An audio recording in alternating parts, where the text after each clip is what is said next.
Well, welcome back, folks, to Senate District 2. This is Bob Hall, Senator for Senate District 2, and this is another in our series of talking with professionals dealing with the issue of the COVID, of trying to get the truth out to people so they understand what's really going on and so they can make informed decisions about what they're doing. And as what many of you have watched before, you've seen that we've had doctors on from all over the state of Texas and actually all over the US talking about what they're doing in preventative treatment and early intervention treatment that has proven itself to be incredibly successful, far more successful than what has happened when patients that have the COVID end up going to the hospitals, which really aren't providing any meaningful treatment. Still yet today, they're not providing any meaningful treatment for folks, but they can find doctors that will actually treat them with those therapeutics like hydroxychloroquine and ivermectin and other therapeutics that do work. But today we're going to do something a little bit different. We're honored to have Tom Rentz as an attorney. He's been working with our frontline doctors. He's been working with Dr. Peter McCullough, that I think most of you are familiar with. We've had him on several times. He's been one of the strongest people advocating what doctors ought to be doing in treating with patients. And now we're coming to a point where we're running into a lot of legal aspects of what's happening and about to happen to people. And Tom has been working to try to protect workers and make sure that people aren't losing their rights. And so, Tom, tell us about, if you would, about what you see is how the government has actually been using fear instead of law in order to guide what they're doing in this thing as they work their way through the process here of what we're seeing in a radical change in the role of government in our healthcare. Yeah, so going back to the 80s and maybe even before, the public health system has been writing about the use of fear as a motivational tool, right? So they want to scare people into doing what they want them to do, whatever that is. Public health, they look at things, they don't look at it as individual rights. They look at it as a collective, and health is a collective. It's very socialistic. It's all socialism is based, or communism based. We look at the public health, the public good. And so they scare people. They scare the public. This is well known. And in regards to what they're doing now, if you go back to the early 2000s, I want to say 2004, there's a very famous PowerPoint presentation. It was done by one of the communication directors at the CDC at the time. And it was to an industry trade group. I actually have it and have submitted as evidence in some of my cases. And it was talking about how you scare the public into getting the flu vaccine. Because the problem was enough people weren't getting it, so how do you scare them into it? And if you look at that presentation, it's a blueprint for what we're seeing with COVID. They talk about showing people who wouldn't normally die from it, blowing it up in the media, the partnerships that you use with the media. You find the one kid under 20 years old that died from this, and then blow it up, and you only tell half the story. You don't tell that the kid had heart issues and some other issues. You only, they died of COVID, right? They talk about the way that they use the media and how they do it. And it's a very famous thing. All of these tactics are now being used on people to manipulate you into getting these vaccines and to being afraid of COVID. It's one of the most insidious and brilliant marketing things that's ever occurred in the history of mankind. Not to say that COVID's not real, but it's just nowhere near as dangerous or terrifying as they've made it to be. Oh, absolutely. As I recall, they talked about using a model that we were told initially back in March of last year that we could expect in Texas 250,000 Texans to be dead by August. Our hospitals would be overrun. Patients would be just laying on gurneys in the hallways, and that everybody was susceptible. That if you stuck your head out of your front door without a mask on, you would get the COVID, and if you did get the COVID, you would die. That was the message that came out, and we now know that none of that was true, none of it. But government action at almost all levels hasn't really changed any, as we've learned that just simply wasn't true. It was the people with a compromised immune system, the elderly, obese, overweight, high sugar content, there was and a very poor immune system were those who were likely to get it. Children, anybody under 15, it became quickly obvious that under 15, they were far more likely to be killed by a lightning strike on a school playground than they were by the COVID. Yet we ended up masking our kids in school, causing a lot of other medical problems. We shut down our hospitals while we waited for the COVID patients that didn't show up, and caused a lot of health problems with people because they couldn't get their cancer taken care of. Their malignant carcinomas removed. Women couldn't have their breast surgery, and people were interrupted in the middle of their cancer treatments and had to start them over again. And so, but the fear continued, and it continues today in it. And Well, go ahead. well, Senator, I hope that people are recognizing, they're talking about this Delta variant. So, I mean, there's a principle in medicine that viruses, they become more contagious but less dangerous over time.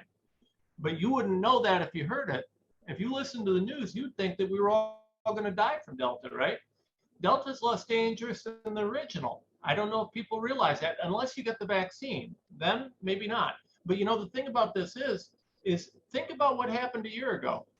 Think about exactly how this went down, the fear mongering and all this stuff that was going to happen. Look what they're doing right now. It's an exact repeat of it. Now, are we going to fall for this again?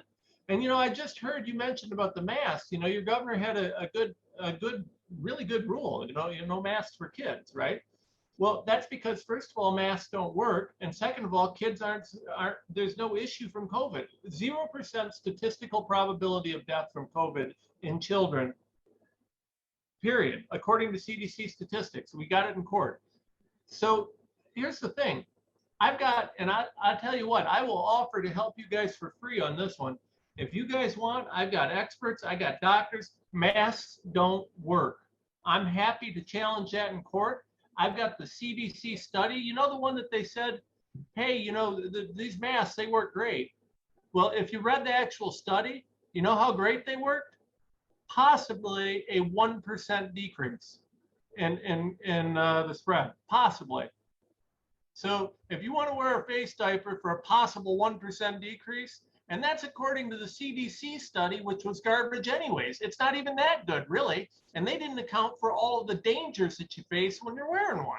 So if you guys, I'm offering my assistance to the state of Texas in any way I can on that one. I'm not licensed down there, but boy, I can provide you guys with facts.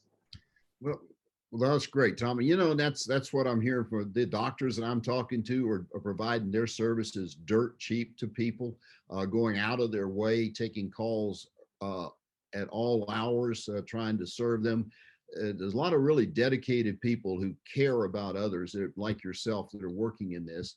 And we have a lot of those that are trying to do their job. We have our medical professionals have been working in the hospital since day one.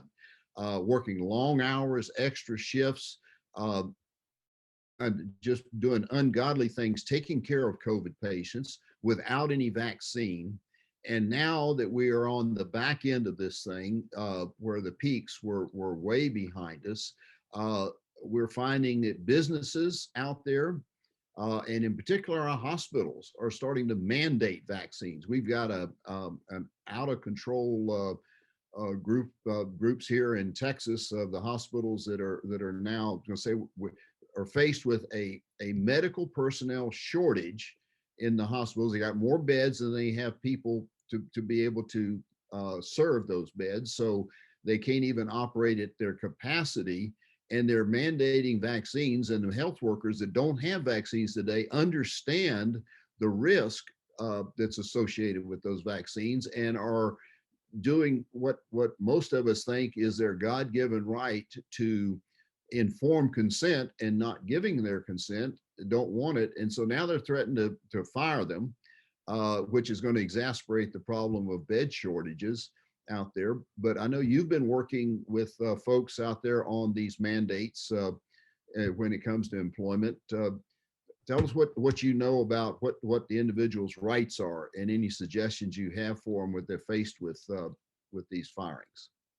Well, we're fighting this out in court, but I think it's very, very clear that there's a constitutional right that's fundamental, that you have control of your own body, right? I mean, so if we look at our founding documents, and I know they're out of style right now, but I still believe in them, there were a couple things that were just a given. The First Amendment covered your right to free thought, free faith, free speech. It covered kind of the mental side of life. Okay. The right to life, to liberty, the control of your own body. I mean, that was such a given.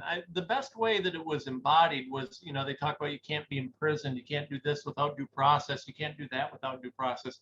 There was never any idea. I mean, it was so far beyond the scope for the founding fathers to think that your body was somehow going to be under the control of another. I don't really think that they even felt the need to write an amendment. That's just a given, right? But now, well, you know, I can force you to take an experimental jab, right? I can do whatever I want. You know, meanwhile, you're free to go kill a fetus, which is another human life. But you know, if you want to reject my, you know, this experimental jab, well, that's just, you know, that's no good. So it's really it's been turned on its head. The Constitution's been turned on its head. It's very clear, and actually, in that Roe v. Wade case law, and I'm a pro-life guy, but if the Roe v. Wade case law meant anything, it meant that you had a fundamental right to control your body. There's no other way to interpret it, because to suggest that the only thing Roe v. Wade meant was that you can kill a baby is absolutely absurd. So, and in fact, so clear was it that in a follow-up case that not many people talk about, Planned Parenthood v. Casey, the Supreme Court of the United States cited Jacobson. You know, all these guys talk about Jacobson as the law. They cited Jacobson and said, if our line of cases, you know, related to Roe v. Wade, if they mean anything, they mean that you got bodily integrity.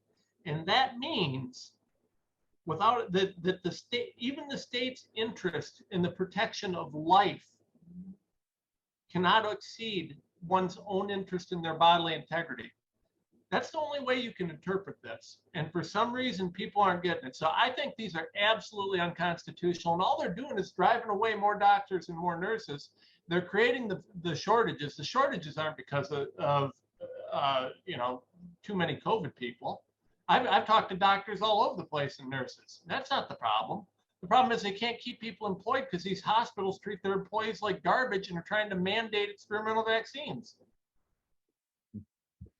Well, I think from what I'm hearing with the phone calls I've gotten from them, you're absolutely right. And many of them are, you know, fear. They're many of these workers, they're not high paid people, and they live paycheck to paycheck and are very concerned about losing their jobs. Have you got any suggestions for them on with regards to the reasons that there are some of them that are offering them the opportunity for why they could object, whether it's on health reasons or religious reasons or whatever. Some of them are a little more liberal than others out there. Some are actually not accepting any kind of excuse. It's jab or go. What would you say to those folks that how they can approach getting their employer to consider the fact that they just choose not to do this? Yeah, so there's a couple things. So first thing is, and by the way, just for the audience, the senator didn't ask me to do this, but the first thing is to support people like Senator Hall. Senator, you've got the courage to fight for this. People need to be backing you, and they need to be screaming at the people who aren't. You've got to push that, because this needs to be established in our political leaders' minds. And you do have to fight, and you got to understand, this is being battled in the courts right now, so there is no guarantee. Now, yeah, I'm not licensed all over the country, so this isn't specific legal advice. But generally speaking, what I can tell you is with the religious exemptions, what I'm telling people here in Ohio is don't fill out the forms. The forms are designed so that when you fill them out, they can find a reason to discard your religious exemptions. So, you know, all you've got to have is a personal, firmly held religious belief. I'm Catholic. I'm mad at my Pope more times than I'm happy with him right now. Okay? Just because the Catholic Church says something doesn't mean that's my belief. you have to have a personal, firmly held religious belief for a religious exemption. So all you've got to do, in theory, under the law, is give them a letter that says, I have a personal, firmly held religious belief that I can't take this. And as long as you're sincere about it, you should be able to get an exemption. As far as medical exemptions, they're also playing games with those. Now, under the American with Disabilities Act and under a lot of different states have laws that are similar, there are exemptions for people with disabilities. The hospitals especially are really trying to dodge those. They've been put, a lot of big companies and big corporations have been pressured to try and avoid those. And so they're tough to get and they're tough to keep. But you got to stand strong. Honestly, the ultimate decision comes down to one where you determine, is my job worth more or my health? And it's a sad situation that we're there, but that is where we are. There's no promises either way, and that's a shame. And that's why we got to support people like Senator Hall, and we got to go after the people who are trying to take our rights away. And I think this is the time, I spoke to some folks, is America is a country that was founded of the people, by the people, and for the people. Our government is the people. And those are just cute statements that people keep talking about. It's real. And it was a small part of the people who stood up to England that formed this country by understanding that their rights to life, liberty, and the pursuit of happiness. And the founding fathers, when they signed that declaration, it says, we pledge our lives, our fortune, and our sacred honor. They paid a price. And maintaining liberty is not free. Ronald Reagan said it well. Freedom is not free. It has to be fought for and protected and passed on. We don't pass it on in the bloodstream. It has to be passed on to the next generation. Or one day we'll be explaining to our grandkids what it was like to once live in a free America. And this is one of those times where everybody, there isn't a white knight out there or an army that's going to come in and protect the people. This is where people are going to have to stand up for their individual rights. And that's one of the messages I think that you and I talked about wanting to get to people, that this is coming down to where the people have to stand for their rights and risk something. It's going to be a risk. It's going to be tough making that decision. You've got a mortgage payment, you got a wife and kids, or a husband and kids, and car payments to make. But that jab is irreversible. Once you take it, you can't take it out of your body. And it's not like a regulation in the business that says you have to wear a hard helmet, steel-toed shoes, and a vest when you work, because you can take those off at night. But because you take the jab, you don't take it out at night when you go home. You are stuck with life for it. And right now, the data clearly says that jab that's experimental is high risk. It is a high risk. It's undoable. And so for this, the main point we want to get across to folks tonight here is that you can object. The mandates that many of us believe are not legal, cannot be enforced, and that you will have incredible rights through the court system probably, eventually, if you are fired.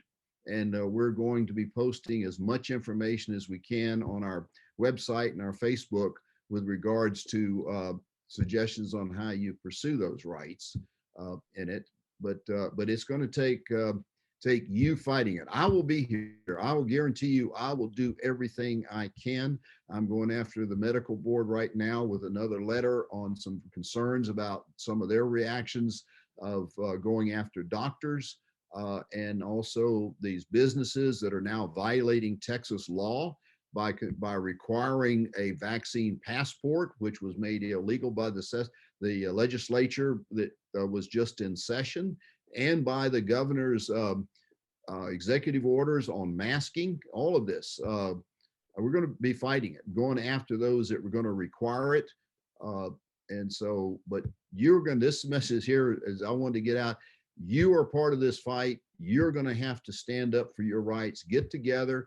I guarantee you that if all of you who are being forced to be vaccinated by the businesses, by the hospitals, in there. If you will stick together, they cannot afford to have lose you. They're not overmanned. They're already understaffed, and the loss of staff will just not work for them. If you will have the fortitude to stand up to them, we can get through this together, and we're going to come out of this on the other side of it. It's going to take a lot of effort. There'll be more sacrifices here, but you know, God never told us that life was going to be easy. This is probably going to be one of the hard spots, but with prayer and God's guidance, we will get through this. And so, Senator, your story inspired me. I'll tell you this. When I started this, my first big clients in this, they couldn't afford to do the case. I knew they couldn't. They didn't have an organization. They were regular people. I gave up everything I was doing. I do this. All I do right now is fight for freedom, right? God, family, country. I gave up everything. I risked my job. I risked what my family has. I risked everything, right? I risked everything because there's some things worth fighting for. You got to have courage. And I'm not special. I'm just an American, just a regular guy. I answered my own phone until a few months ago. You got to do what the senator's saying. You've got to fight. It's not easy. It's scary some days. It's tough some days. But you know what? I'm fighting. The senator's fighting. We're fighting. But you know what? You have a responsibility to maintain your freedom. You have a responsibility to stand up. God, family, country. You want to be free, you got to fight for it. And now is the time. You stand up now, you won't have a chance later. Okay. Well, thank you, Tom. And thank you for taking your time to come to help people understand that they do have rights here, and that I think eventually the law will protect them. We sometimes go through rough spots where we sometimes wonder, why do we have a constitution? It's ignored in many cases, but it'll work out in the end if people will just hang together on this. So I want to thank you for it. Thank everybody for tuning in again for us. We'll be bringing, I've got some more coming with our doctors with some more suggestions on what you can do and how you can do it as this Delta variant continues out there. We found that the other countries like India that have experienced it, Israel, they got through it. It went over there and they're down significantly. So we'll bring that up in one of our future interviews here. But in the meantime, if you really like what you're hearing, what you see on here, share this with as many people as you possibly can. The more people we know about the facts and the truth here, the better off we'll be. And that's the main thing we're trying to get out, is the truth about what you can do and what is really happening with this, with the C word, the C19 word here. Share this, like our Facebook page, because we are posting stuff all the time about information on what you can do. Share, like our Facebook page, Senator Bob Hall. Real simple, just Senator Bob Hall, and go to our website. It's senatorbobhall.com, all spelled out. Just senatorbobhall.com. In the meantime, thank you, and keep the faith. And God bless you, and God bless Texas.